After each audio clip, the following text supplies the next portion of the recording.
Hello and welcome to Build a Skill with me, Bill Haining. In this mini session, we are going to look at fractions, how to add and subtract. Think it's easy? Let's get into it. When adding and subtracting fractions, it's easy when both numbers are the same because they must always be the same. All we do is we simply add the two top numbers. Okay, so you can see in this case 2 plus 5 is 7. And you can see the bottom number doesn't change. Okay, let's try subtracting. Again, lay it out as normal.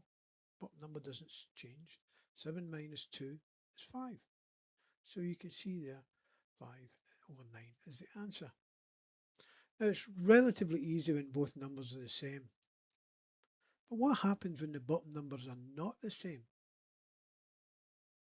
Well, we can use something that I call the X factor to make them the same. So let's have a look. As you can see, both bottom numbers are different. And so we cannot add these together. We have to make these the same. So how do we do that? Well, using our knowledge of equivalent fractions, we can make both the numbers the same.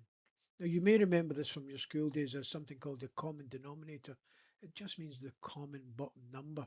And we have to find a common number between the two of them before it can become an equivalent fraction. So let me show you how to do that.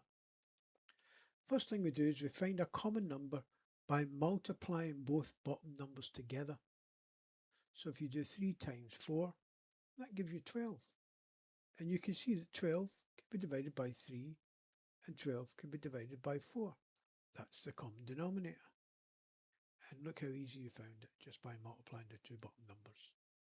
Now, because we have changed the bottom, we now need to change the top to match so we can find the equivalent fraction. And that's where we bring in the X factor.